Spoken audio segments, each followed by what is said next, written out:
الدنيا بركة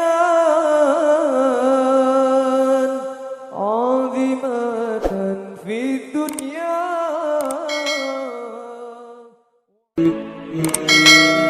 Bangunan pertama yang didirikan di atas muka bumi, masjid. Bangunan pertama yang dibuat setelah pindah, masjid. Dan bangunan pertama yang mendatangkan barakah adalah masjid.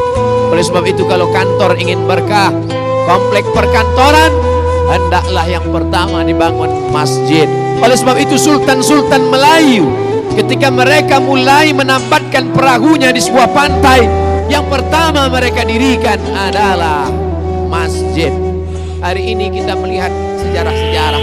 Mana istana hancur, dipukul ombak, dihempas gelombang, dimakan rayap, lekang karena panas, lapuk karena hujan. Tapi masjid masih tetap tegak berdiri. Ini pelajaran penting. Kalau kita mau kekal abadi, manusia akan mati dimakan cacing tanah, tapi yang kekal abadi adalah masjid. Menunjukkan orang Islam mesti kaya raya, karena yang bisa membangun masjid hanya orang kaya, yang kaya dengan hartanya. Man bana masjidan, siapa yang membangun masjid, banallah mithlahu baitan fil jannah, maka Allah sudah membangunkan untuknya satu tempat dalam surga. Man bana masjidan, siapa yang membangun masjid dengan hartanya, titik pilu keringatnya, banallah mithlahu baitan fil jannah, dibangunkan untuknya satu tempat dalam surga. Tapi Allah adil. Bagaimana dengan orang miskin yang tak bisa membangun masjid?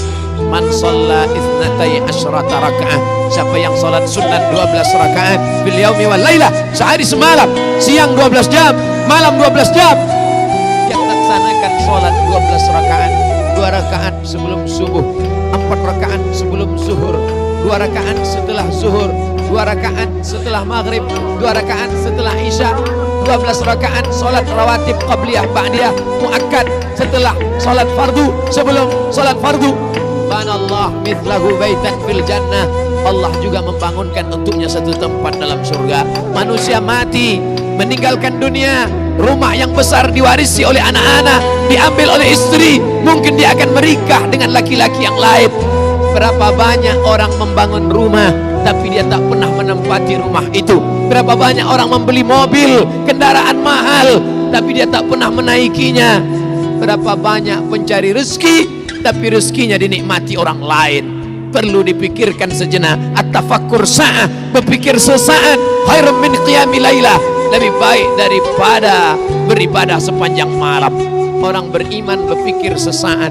Yang hari ini beribadah, banyak ibadahnya, khusyuk dia, tapi setelah mati akan putus. Idza matal insan, dalam Sahih Muslim, idza matal insan, kalau manusia mati, inqata'a, putus amalnya. Tapi ada yang tetap mengalir, shadaqatun jariyah, tanah yang pernah dia wakafkan untuk masjid. Yang tak sanggup memberikan tanah, semen, yang tak sanggup berikan semen, batu bata, pasir, kerikil, sekecil apapun kontribusi kita akan ditunjukkan Allah. Faman ya'mal mithqala dzarratin khairan yarah, sebesar biji sawi pun akan ditunjukkan di hadapan Allah Subhanahu wa taala. Yang bisa dengan hartanya, pakai hartamu. Tapi ada orang yang tak punya harta, tapi dia juga punya kontribusi terhadap masjid. Siapa itu? Orang yang dititipkan Allah jabatan, amanah, kekuasaan. Pakailah untuk menegakkan agama Allah.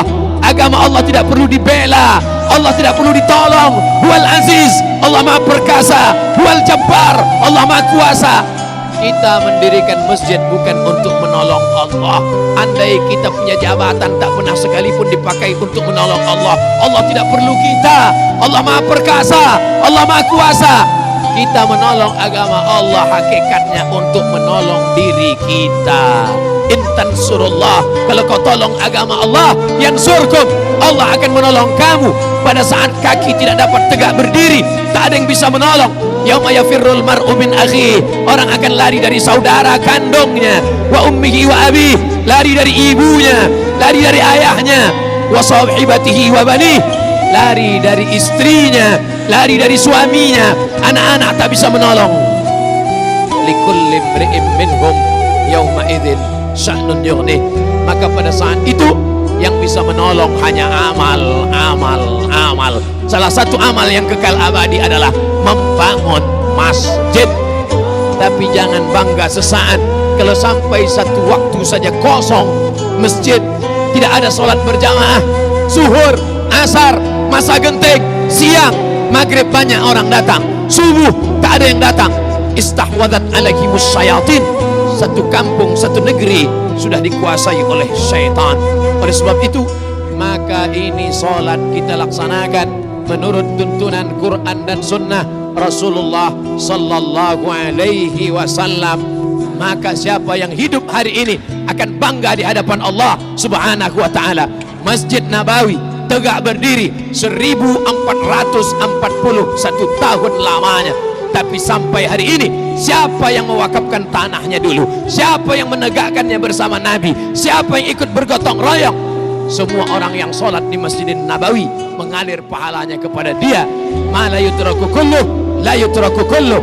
Kalau tidak pernah dapat dilakukan semuanya, jangan pernah tinggalkan semuanya. Kita mesti berkata kepada generasi ke depan, bangunlah masjid dengan hartamu, dengan tetes peluh keringatmu, dengan air matamu. Tapi kalau kau tidak punya harta, kau punya jabatan dan kekuasaan, pakailah amanah yang dititipkan Allah untuk memakmurkan rumah Allah. Kirim generasi bangsa ke Al-Azhar Mesir, ke Ummul Qura Makkah, menuntut ilmu agama. Mereka akan pulang menjadi imam, menjadi khatib. Yunziru qaumahum, memperingatkan umat, la'allakum yahdharun. Mudah-mudahan mereka mendapatkan peringatan.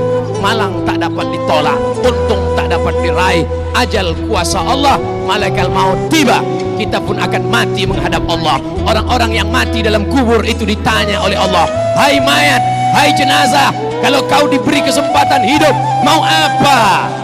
Mereka berkata, laula akhartani ila ajalin qarib. Kalau kau beri aku umur, kalau kau beri aku kesempatan hidup sekejap saja, fa as-saddaqa, aku mau bersedekah, aku mau berwakaf tanah, aku mau membangun masjid. Wa akum minas salihin, aku ingin menjadi orang yang soleh. Tapi saat itu penyesalan tak lagi bermakna. Sampai masanya mata melihat azab Allah, telinga mendengar teriakan orang dalam neraka. Saat itu orang penghuni neraka berkata, Rabbana, ya Allah, absarna, mata kami sudah melihat azab, wasami'na, telinga kami sudah mendengar teriakan azab, farji'na, balikkan lagi kami ke dunia, na'mal salihah, kami ingin beramal soleh. Apalah daya, penyesalan tak lagi bermakna, air mata darah tak dapat menembus kehidupan. Ketika ajal masih jauh, ketika umur masih panjang, ketika ruh masih bersemayam dalam jasad, bersedekahlah, gunakan harta, gunakan kuasa, menolong agama Allah, sampai akhirnya mati tiba, baik karena penyakit, kecelakaan lalu lintas, atau memang ajal sudah sampai. Semua hanya kata manusia. Mengapa dia mati? Kena penyakit. Mengapa dia mati? Kecelakaan. Kenapa dia mati? Pesawatnya meledak. Kenapa dia mati? Karena tenggelam. Itu hanya takdir Allah.